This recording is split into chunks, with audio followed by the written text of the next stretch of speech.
Bhagavate Vasudevaya.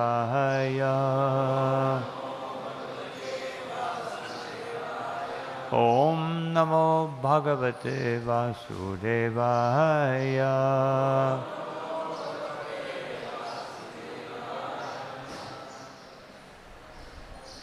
So today we will read from Srimad Bhagavatam, 11th Canto, 3rd chapter, text number 13, and I will also read text 14 and 15. There's not much purport, but I'm stopping before 16. He says 16 has a very special meaning, so I requested that I could also speak on that verse, because otherwise I can't fit it all into one class.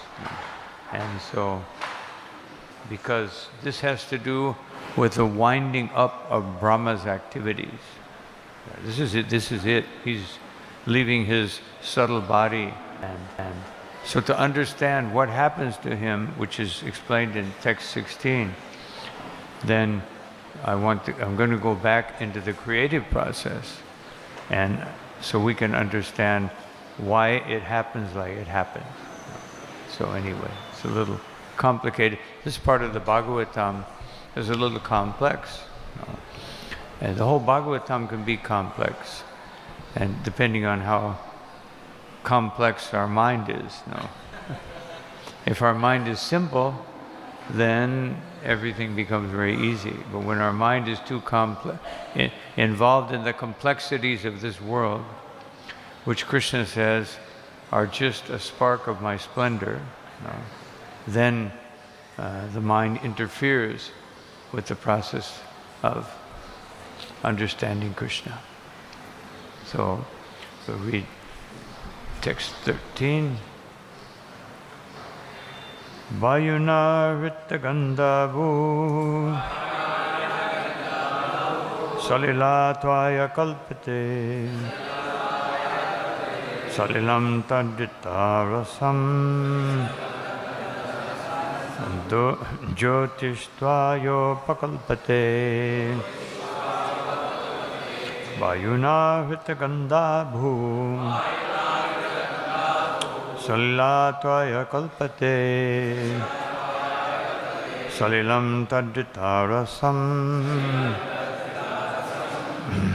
Jyotishtvayopakalpate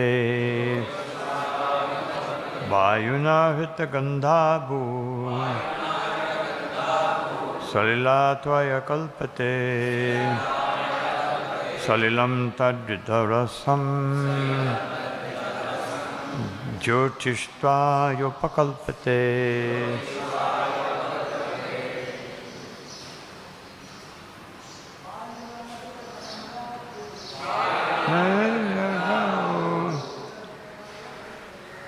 Salilatvaya kalpate Ilam tadditarasam Jyotishtvayopakalpate Vayuna Rittagandhavu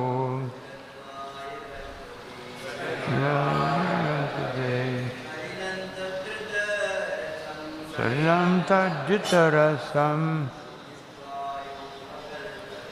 Jyotishtvayopakalpate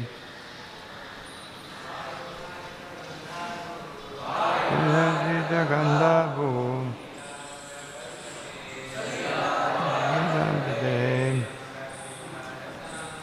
Salilam tadditarasam Jyotishtvayopakalpate Rittagandhavu Salilatvaya kalpate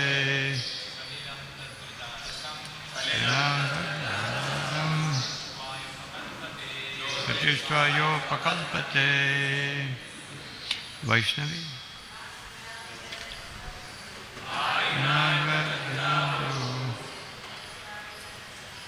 Salilatvaya kalpate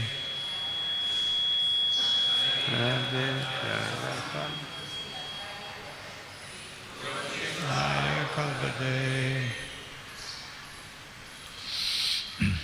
Vayuna, by the wind. Pitta, deprived. Gandha, of its quality of aroma. Bhu, the element earth. Salilatvaya kalpate, becomes water. Salilam, water. Tat, by that, the same element, wind. Pittarasam, deprived of its quality of taste. Jyotishtvaya upakalpate, becomes fire. Translation and purport by the servants of Srila Prabhupada. Deprived of its quality of aroma by the wind, the element earth is transformed into water, and water, deprived of its taste by that same wind, is merged into fire. Everyone can please repeat. Deprived of its quality of aroma by the wind, the element earth is transformed into water. And water, deprived of its taste by that same wind, is merged into fire. Purport. Srimad Bhagavatam gives several descriptions of the material creation by which air is expanded from ether, fire from air, water from fire, and earth from water. Now, in the reverse order, the creation is wound up. Thus, earth merges back into water from which it came, and water similarly merges into fire.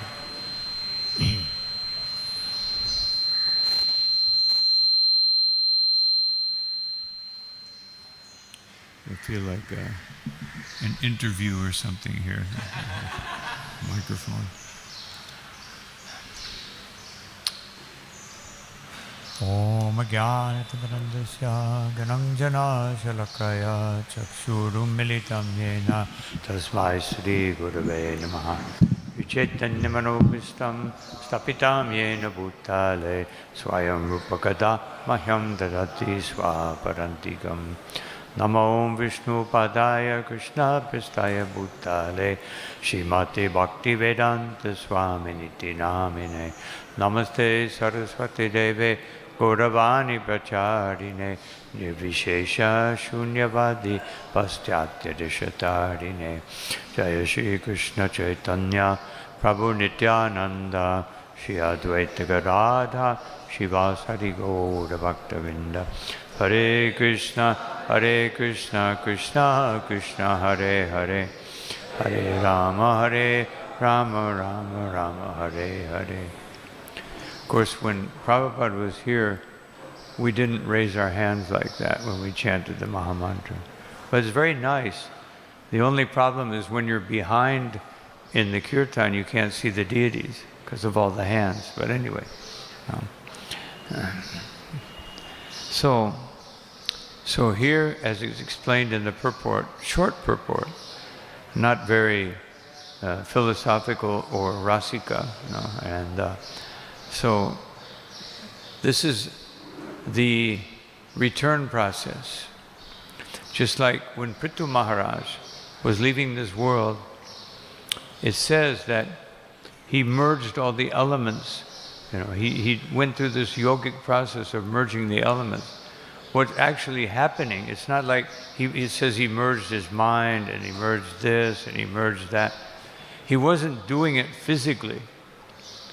He was mentally, he was giving up all these things, mental conception, giving up his attachment to the body, and therefore he offered the five gross elements of the body and then the subtle elements, winding up.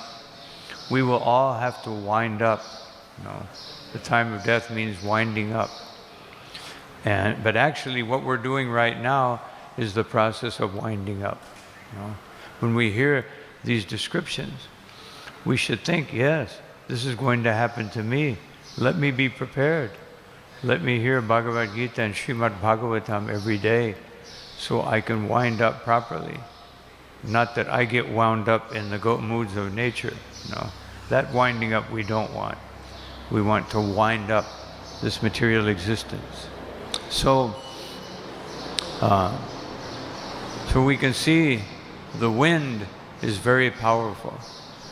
But even further on in the winding up process, the wind even is not so important.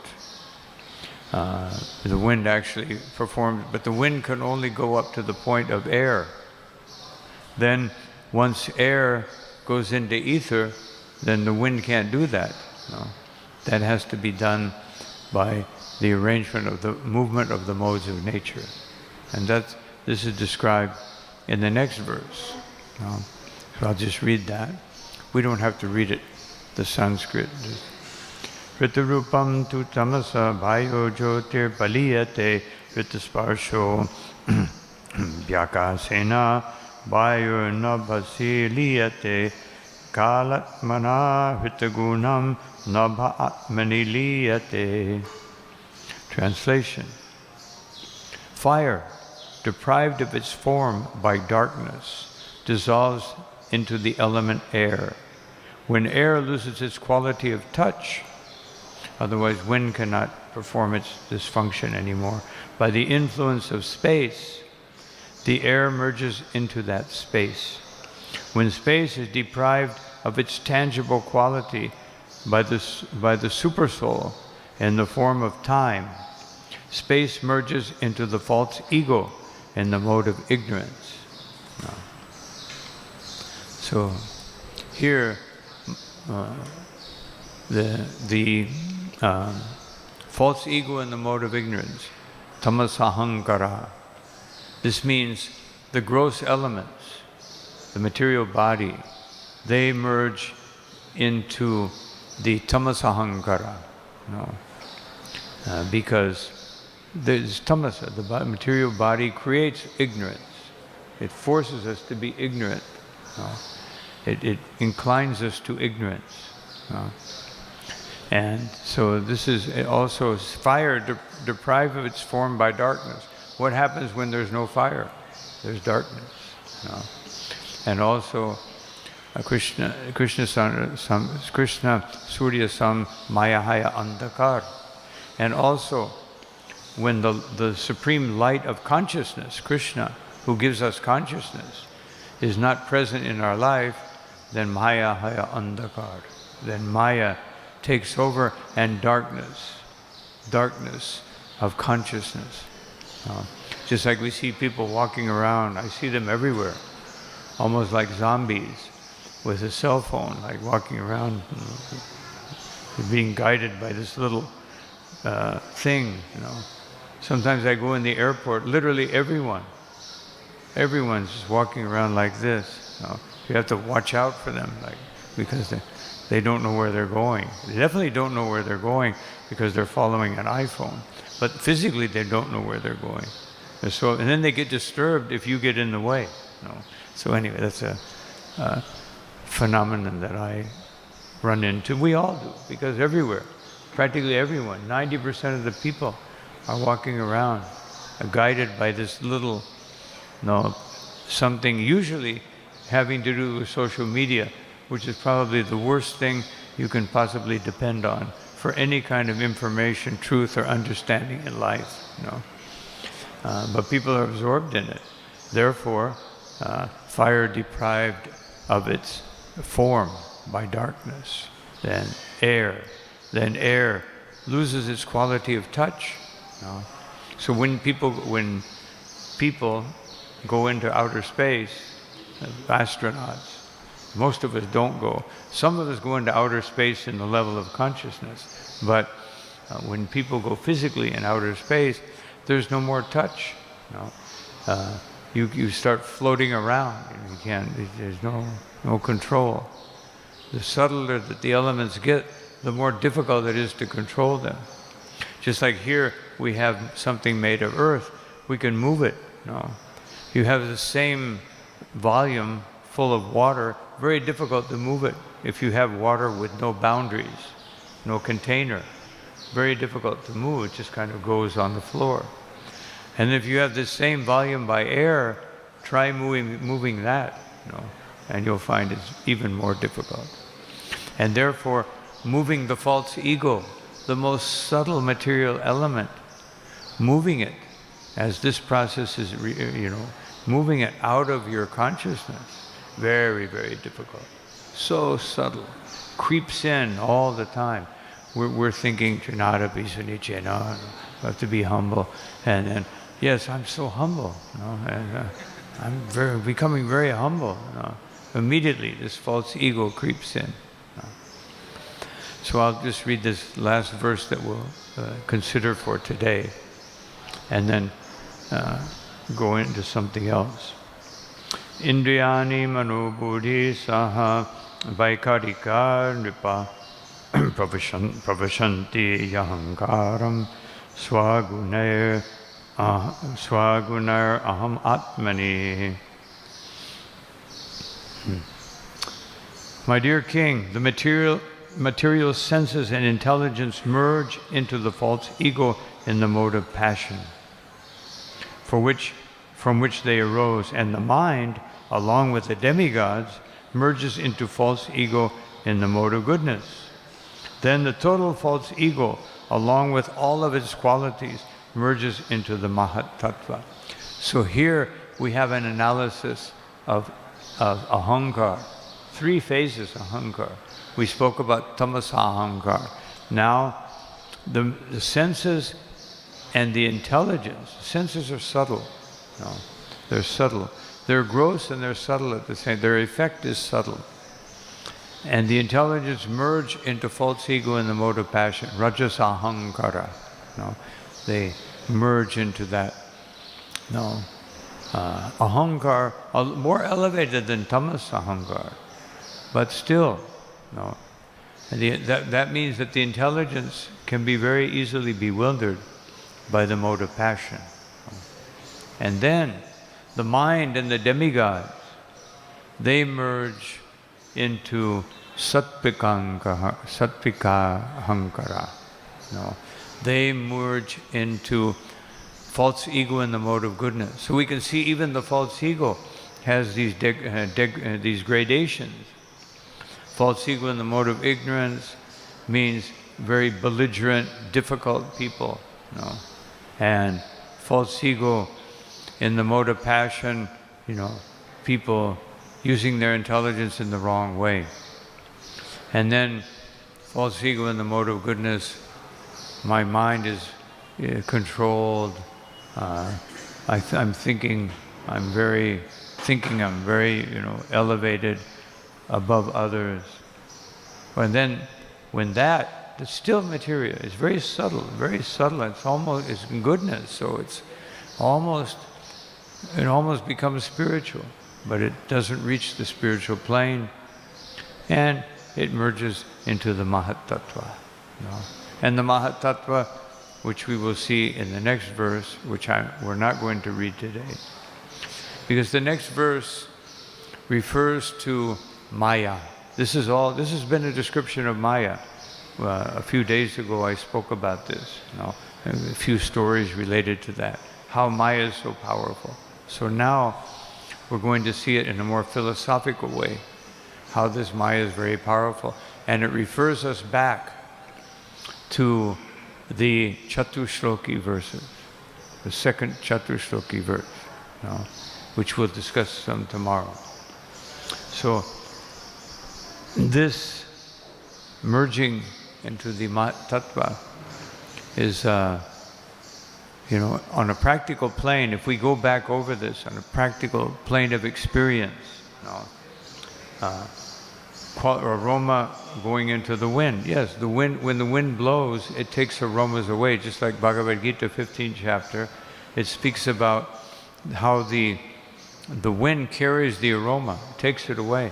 It carries it like you have some nice preparation, some nice sabji or something, the wind comes and it brings it to you, it carries it.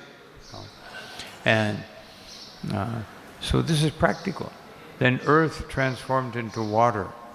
If you put something into water for enough time, even the hardest element, it will dissolve. The earth merges into water naturally. Water it has that element of absorbing again the earth, and water merging into fire. That's more difficult. Usually we see water as putting fire out. But if water is near fire, what happens to it? It evaporates and it goes into the fire. Otherwise, this fire dissolves it. And so the heat can absorb water. And then fire into air. When fire is burning, then the smoke goes into the air. The smoke is the burnt part of the fire, the exhausted part. It merges into the air. And air merges into ether. We see that. Just like this planet, it has an atmosphere of air. And as you go farther out, I've never been there, but even if you go in an airplane, when I was young, I took flying lessons, and but in those little airplanes, you don't have any, especially in those days, there was no cabin pressure. So the farther you went up, and I had to also parachute out of airplanes. And when you open the door, the air pressure goes out, you see there's less air. And the farther you go up, less air, it's merging into space. And then space merges. And so it's a very practical thing. The Bhagavatam sounds very esoteric, but it's a very practical thing. So all this is bringing us to the point of understanding how this whole material nature and all of us within material nature are controlled by Maya. And this will lead to the next verse, which has already been spoken about, but it will be detailed. Brahma leaves his body. And what will happen to Brahma, we'll deal with that tomorrow. So to understand that clearly, I want to go back to the second canto, 9th chapter, where Brahma addresses the Supreme Personality of Godhead. He's bewildered. And all of a sudden, the Lord, he gets this understanding, tapa. Then he begins to meditate for 1,000 years. And then, after he meditates for 1,000 years, the Gayatri mantra enters into his heart and informs, he gets information from the Lord. So he's getting this understanding through the Lord, but he doesn't fully understand who the Lord is. It's all bewildering.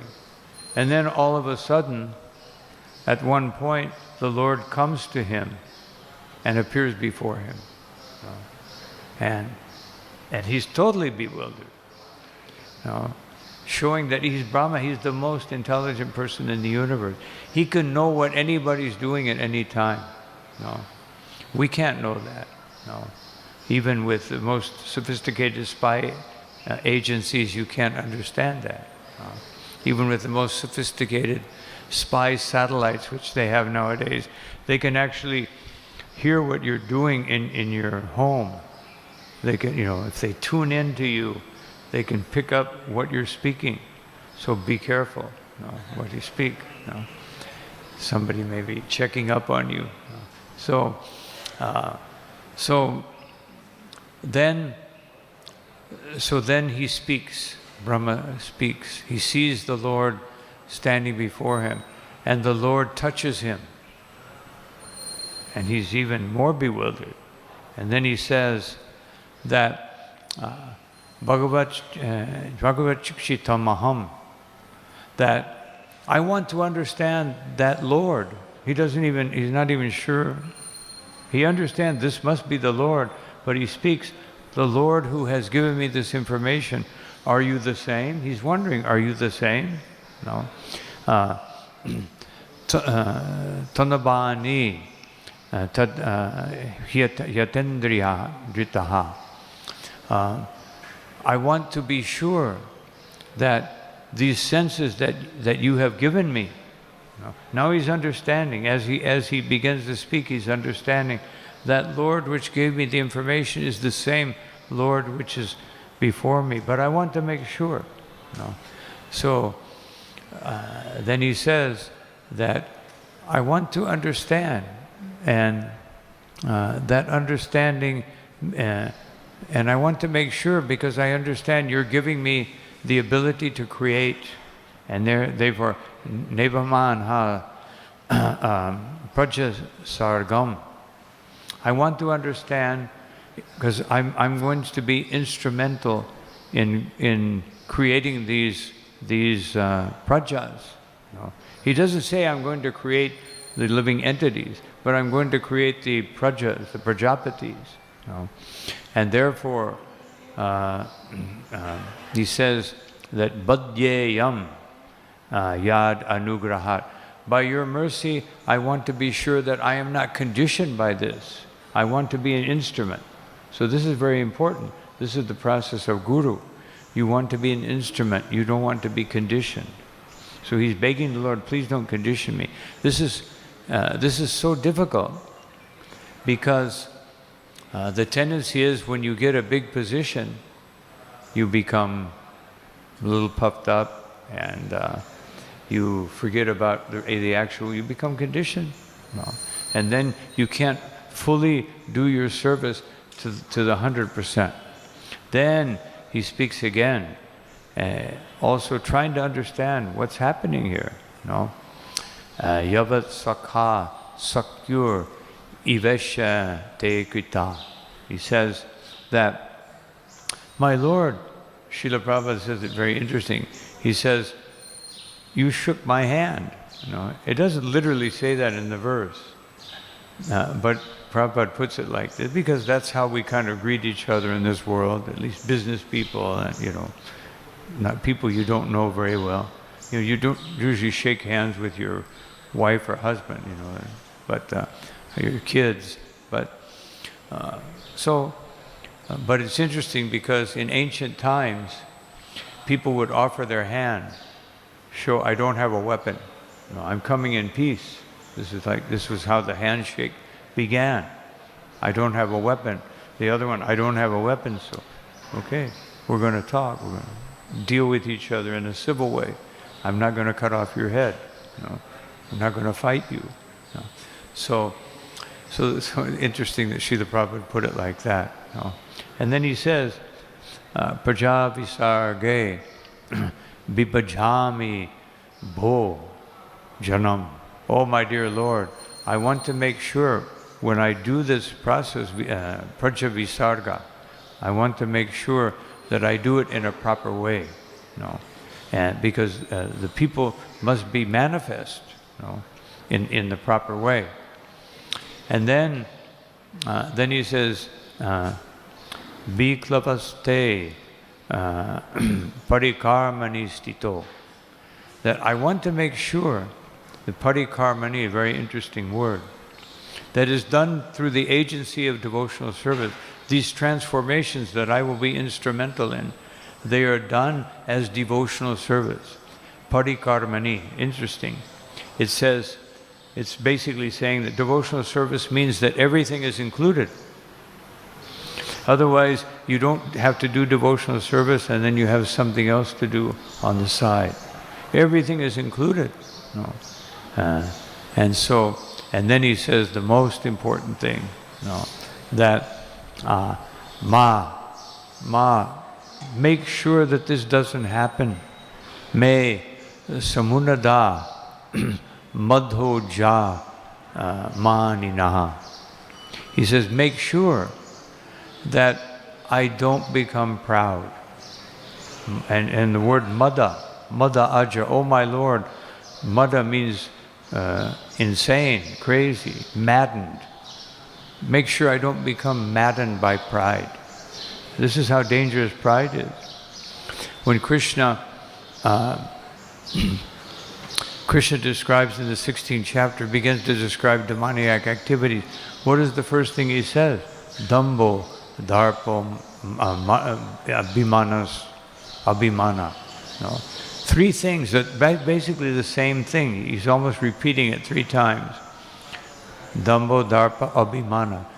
Pride, arrogance, conceit. No? Basically the same. It's 3 times to show how dangerous this is. No? This pride is so dangerous. No? It makes you bewildered. And then what happens? Krodha. No? Krodha parusham. No? Krodha, you become angry. If you're proud and things don't go your way, then you become angry.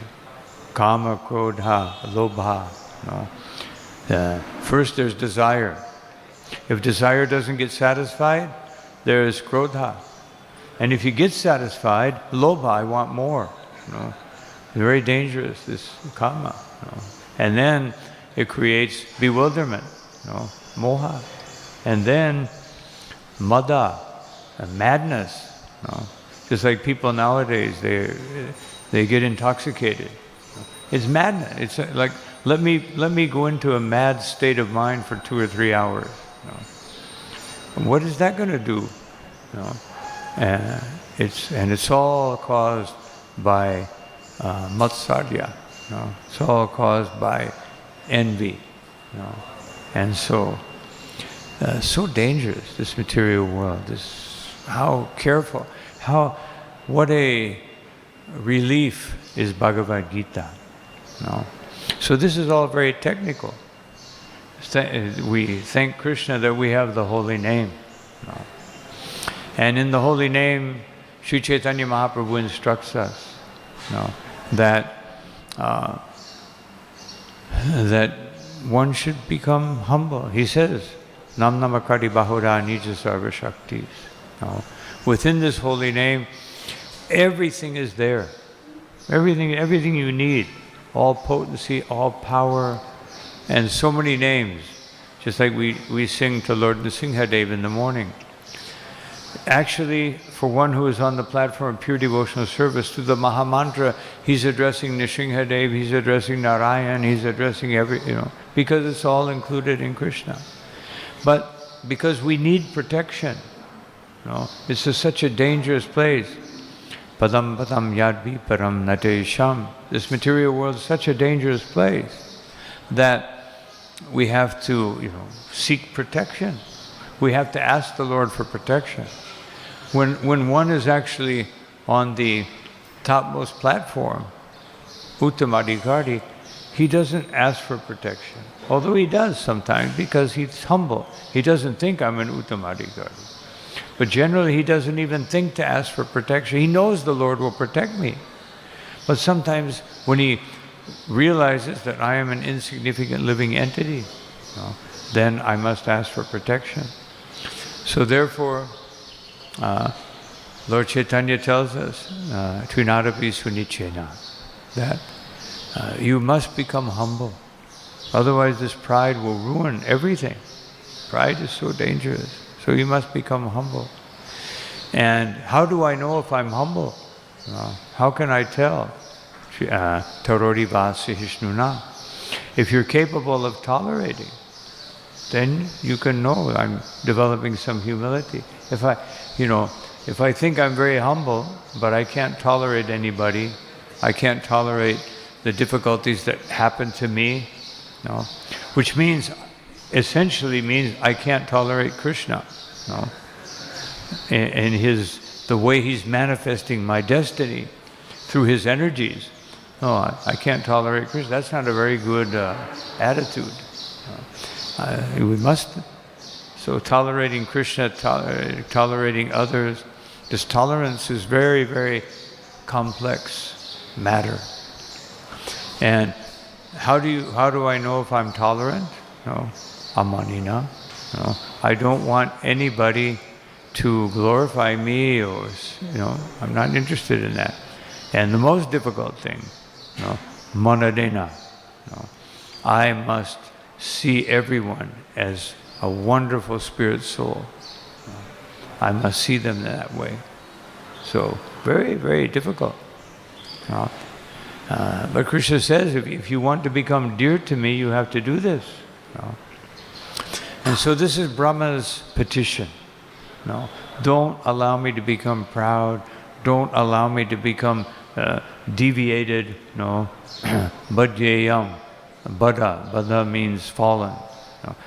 Kid condition means fallen. Don't allow me to become fallen, my dear Lord. And then the Lord speaks. Because the Lord, now He's going to reveal why you are bewildered. He speaks, He says, Sri Bhagavan Uvacha, Jnanam Paramaguyate, that I'm going to give you knowledge, which is very confidential. And what is that confidential knowledge? Yad Vijnana Samabhitmritaha. And it will come with, it will be accompanied by realization. It's not just knowledge. Just like we get all this information now in the technological age, but it's not accompanied by realization.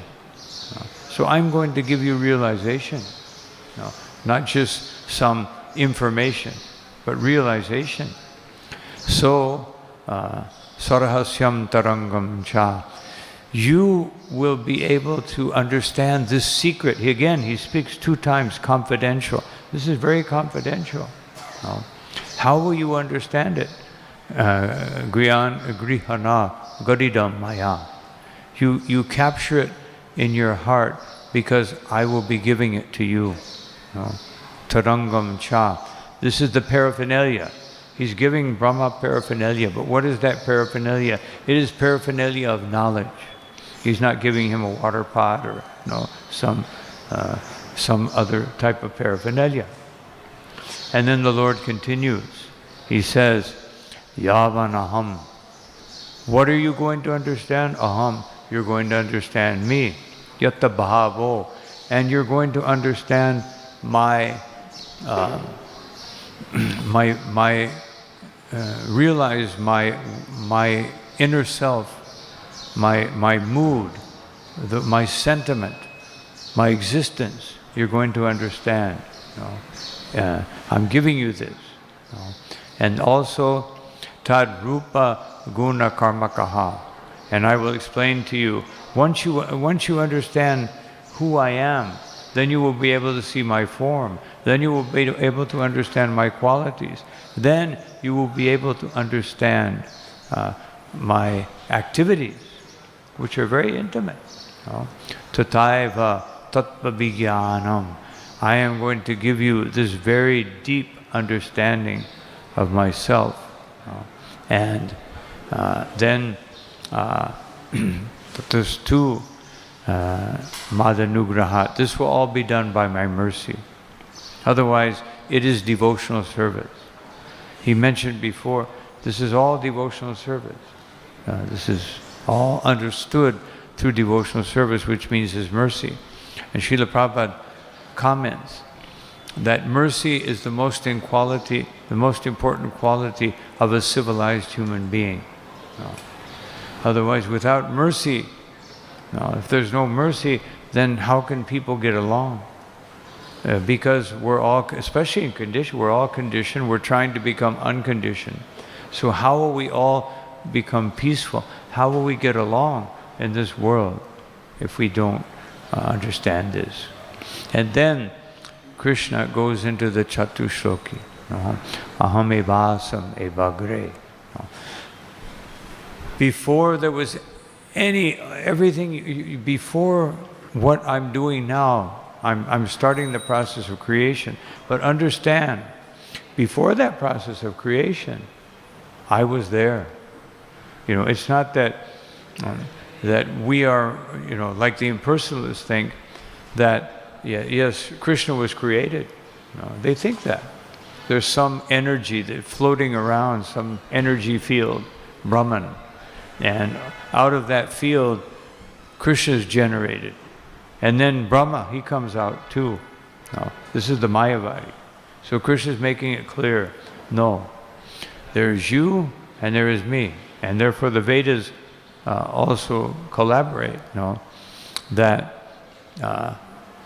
that the Supreme Personality of Godhead is Nityo Nityanam Chetanas Chetananam Eko Bahunam Yo Vidadati Kaman.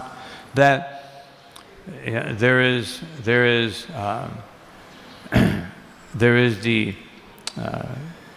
first, the most conscious being, and then there are conscious beings that come from that. There is the eternal being, and there are eternal beings that come from that eternal being. Otherwise, there's Krishna, and there's everything else. And there's Krishna's awareness of everything, and everyone else's awareness come from that. And everyone's needs. Krishna is the provider. Eko bahunam yo vidadati kaman. I am the provider for everyone, for everything. No? You may see the secondary provider. You may see the third provider. But I am the initial, original provider.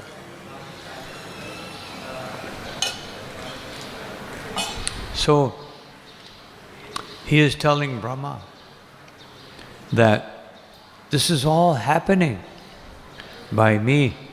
No, this is all happening by me.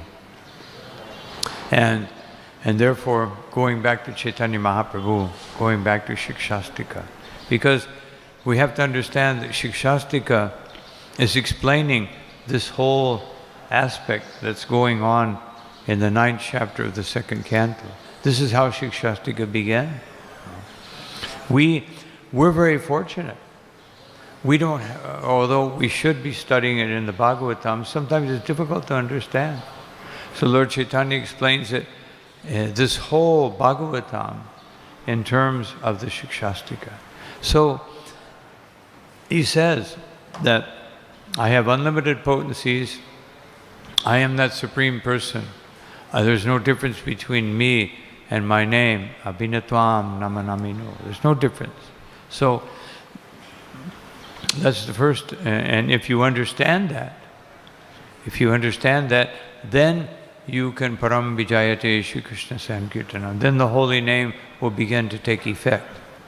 But because the holy name is so great and so powerful, I may not understand the holy name. And therefore, I am not taking advantage, Durdaivam Idrishami Hajanina. I'm not taking advantage of its presence. Just like Narottam Das Thakur says that that Tarashakshi Jagai Madai. That Jagai Madai, they got your mercy, but I'm so foolish that I cannot understand your mercy. Guru Kera Premadan Harinam Sankirtan.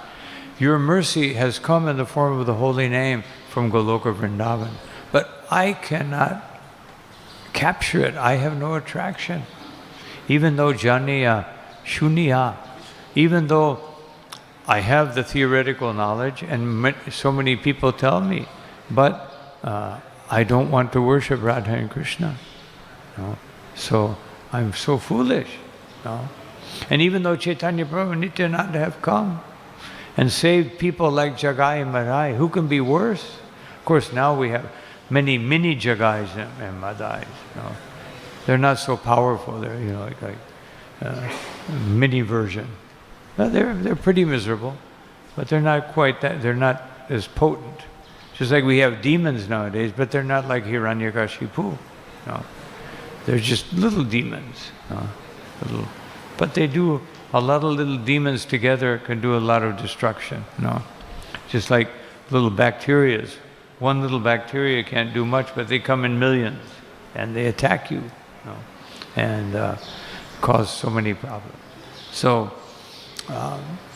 we're very fortunate that Chaitanya Mahaprabhu has given us these provisions, humility, tolerance, and absence of false ego, and being merciful to everyone. He's given us this. But how do you understand if I've actually realized this? Nadana najanana sundari kavitava. Because I have no attraction for wealth. I have no attraction for followers. I have no attraction for the opposite sex. I have no attraction for fruitive activities in this world. Everything is very scientific. Chaitanya Mahaprabhu is not just speaking some emotion. It's not some emotion. We get carried away by emotion.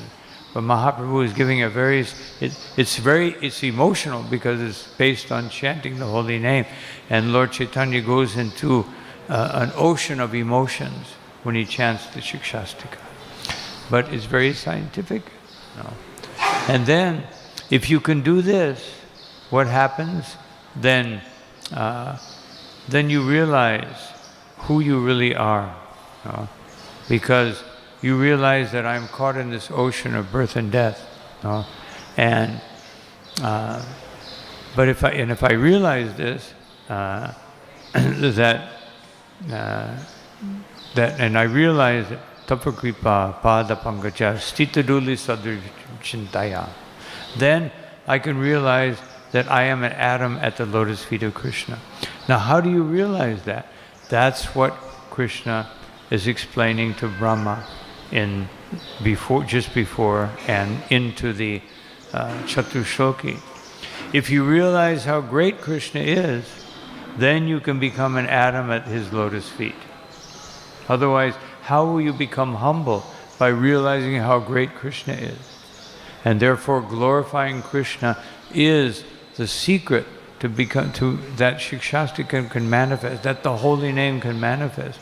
I understand who is Krishna. I'm hearing about his holy name, his form, his qualities, his activities. And as I hear these things, and again and again, and I especially karma, that I'm hearing about his activities, janma karma, that chame divyam, that these transcendental, wonderful spiritual activities of Krishna, I realize how great Krishna is. I realize how his expansion through the unlimited universes, how great he is. But I realize how he expands into our heart, as we become more surrendered, as we become more aware of his greatness. And then I can actually become humble. Then I can actually be an atom at his lotus feet. If I compare myself, if I enter into the relative world, I start comparing myself with others. I've been around X amount of years. I'm more advanced than most devotees. I've been around longer than anyone else. I must be the most advanced devotee. Everyone's glorifying me. They must be right. No. So many people, you can't fool all the people all the time. So everybody's glorifying me, I must be glorious. And so you start thinking like that. But if your main effort in life is to glorify Krishna, and therefore Srila Prabhupada prescribed for us, and all of our acharyas prescribe for us. We chant Hare Krishna, Krishna Krishna, Hare Hare, Hare Rama, Rama Rama, Hare Hare. No. And everything's contained there. But I have to realize that. No. Just chanting the Mahamantra is sufficient. What do the Babajis do? No. They just chant the holy name 24 hours a day. No. Because they've already realized it. They came to that Babaji stage by studying the Bhagavatam, by studying Bhagavad Gita, by doing sacrifices and penances and austerities and so many things. We'll read about this in relation to the next verse, even Brahma. No. He's everybody. You don't become a Paramahansa, just by, I took the Bhakti Shastri, I took the Bhakti Vaibhava, now I'm almost a pure devotee. Now I'm doing Bhakti Vedanta, almost there. Bhakti Sarva Bhoma. Oh, I made it. I'm up here to. No, it's not by courses. The courses will help you to understand the Bhagavatam, to understand Chaitanya Charitamrita, to understand Bhagavad Gita, so that I can chant the holy name in a humble state of mind. All this knowledge is bringing us to that point. Because after we really assimilate all this and we preach, that's why preaching is so important. That's why the Sankirtan movement is so important, because we put into practice what we're hearing. If you just hear it and you sit around and wait for the mahat-prasadam to come off the altar, then you won't really understand. It's all theoretical. It's all knowledge, just some knowledge. But realized knowledge, as Krishna says, I will give you realized knowledge. I'll give you knowledge, but confidential knowledge. And I will make sure that you realize that knowledge. Just do what I say. That's basically what Krishna tells Brahma. Just do what I say, and I will reveal myself to you. And when I reveal myself to you, you will realize just what you've requested me. You don't want to become proud. When you realize me, I'm telling you how to not to become proud. You realize me. Then you won't be proud. Then you'll give up your pride. You'll give up your nonsense. You'll give up all your material qualities. You'll give up your material consciousness. And then you will be able to enter into pure chanting of the holy name. But it's a reciprocal process, interactive. Krishna consciousness is interactive. Because by chanting the holy name and trying not to commit offenses against the holy name, then you will have more purity of consciousness, so I can understand Bhagavad Gita and Srimad Bhagavatam, Chaitanya Charitamrita, nectar of devotion, nectar of instruction. I will be able to understand these things by the mercy of the holy name. And by the mercy of the deity who appears to me and exhibits his transcendental beauty. And my compliments to the pujaris. Every day I see is so beautifully dressed. Thank you, all the pujaris, for wonderful service. And all this, all the devotees serving together, we contribute in the society of Vaishnavas to help one another, to bring one another up. And therefore Lord Kapila says, Satam Prasangam Mama Virya Sambido. Wherever there is assembly, where the Lord is being glorified by persons who are not interested in material consciousness or material life, then Bhavantit Hritkarna Rasayana Kata. Then this message of Krishna consciousness can enter our consciousness and our heart. So this is such a wonderful thing that's being explained here. It just looks like some dry philosophy,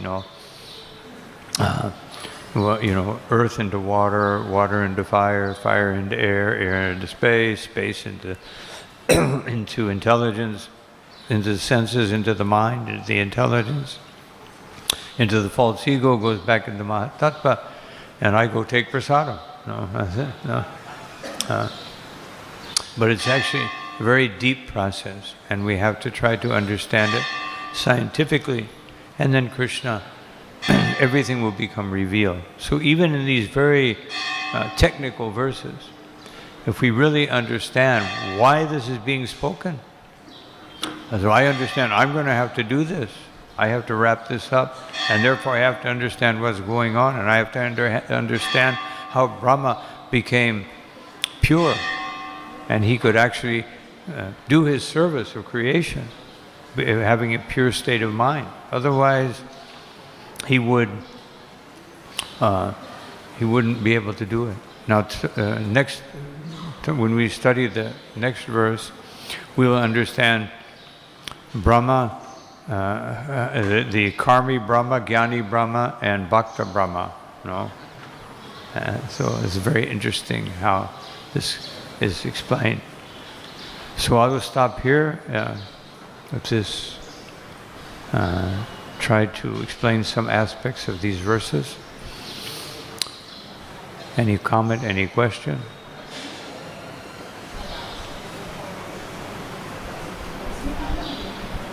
Hare Krishna. Hare Krishna Maharaj. Thank you for wonderful class Maharaj. You explained very practically many things. In that I have one doubt. In Brahma, when Lord said this Chatusloki Bhagavatam, that time he was understood everything and he explained, Lord also explained everything. And we know that Lord Brahma is the authority in Mahajana Yena Gata Panta. He comes, we follow him. When he comes in the form of Haridas Thakur, he was able to deliver that Vaishya. And he was able to control his senses, and he given Diksha for Maya Devi also. And but in the form of Brahma as a pure devotee, and in the form of Haridas Thakur as a pure devotee. So Brahma also many times committed offenses to the Lord when Brahma Vimohan Leela, or even he got attracted for Saraswati, married also. So how we can understand these two consequences, and what is lesson for us in this? The two what? So, is a pure devotee. Yeah. So when he's pure devotee, he's getting bewildered by his own daughter. Sometimes he's not a pure devotee. We'll study that in the next verse. So keep your question until we get to the next verse. And then you'll see, sometimes he's acting out of duty, but he's not on the pure, he's a pure devotee because he's following Krishna's instructions. But sometimes he is not an uttamadhikari. No, he's just following Krishna perfectly. Which that's how we can understand how gurus in ISKCON, they may not be uttamadhikaris, but because they're following the uttamadhikari, which is what Srila Prabhupada says, if you follow the uttamadhikari, you can act like an uttamadhikari. You may not be one, but you can act because you're not changing anything. You're being very careful. No. You may be a madhyamadhikari. No. Even we'll see in tomorrow's verse how sometimes Brahma is not even a madhyamadhikari, but because he's following perfectly. No. He's following, that's difficult to understand, but it just shows how important it is to follow perfectly. No. And we'll study that more in the next verse. Okay? So don't be late. Okay. Hare Krishna Maharaj. Thank you Maharaj for this wonderful lecture. Maharaj, I wanted to ask that you talked about wanting to be an instrument in the hands of acharyas and realizing it. So my question was that one thing is knowing a fact that we have to be the instrument in hands of acharyas, and we have to like what Prabhupada has done for us and what are his expectations and how we have to work hard for him. So I face difficulty in actually realizing these things apart from knowing the simple fact. We have to work hard for anything, no?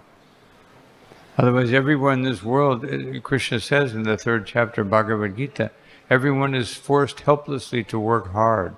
Nahi kasnikshanamapi chatutitatya karmakrit. Everyone's forced to work hard. So, Srila Prabhupada said that a devotee is working harder than anyone else because we work 24 hours a day. No. Even when we're sleeping, we're working. No. Hopefully, if we're not so advanced, we may be taking time off and sleeping. But actually, a devotee is thinking, a devotee should pray. If I'm not just meditating on Krishna in my sleep, which most of us probably don't do, no. So that we pray before sleeping. I have this material body. This body needs rest. My Lord, please let me offer this rest in your service so that I can serve you better. No. At least that much we should do. No. Not just, okay, now 6 hours of bliss. No. But no, that now I can get some relief. No, we should think this is my service. So a devotee is working very hard. Srila Prabhupada said that working harder than anyone else. So we should analyze our own activities in Krishna consciousness.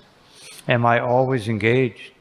Either I'm speaking about Krishna, I'm worshiping the deity, I'm taking prasadam, no, I'm doing sankirtan, I'm working to support my family, no, whatever our situation may be.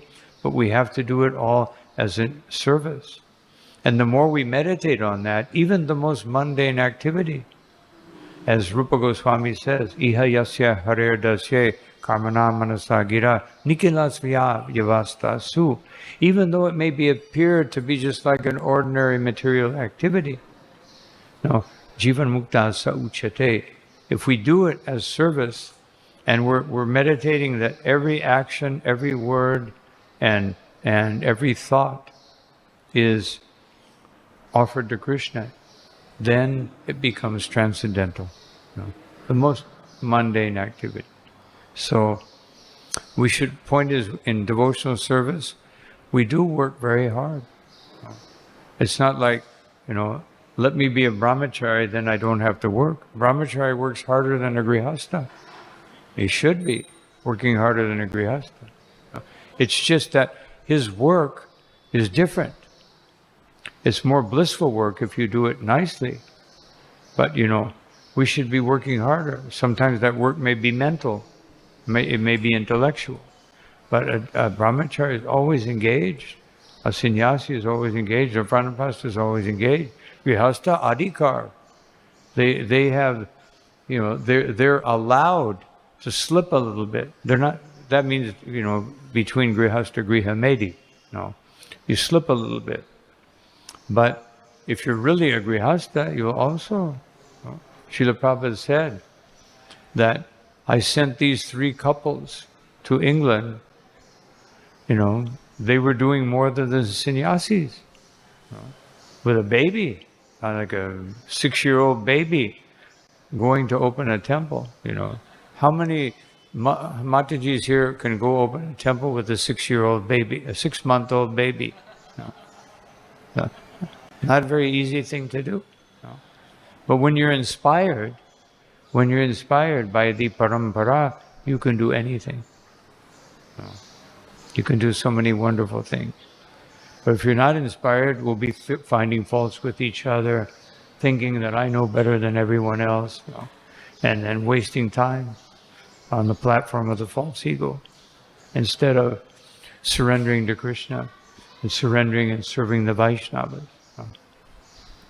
So it's our choice. What do I want? I want to be a Vaishnava, or I want to be I want to do what Brahma, we just heard Brahma said I don't want to do.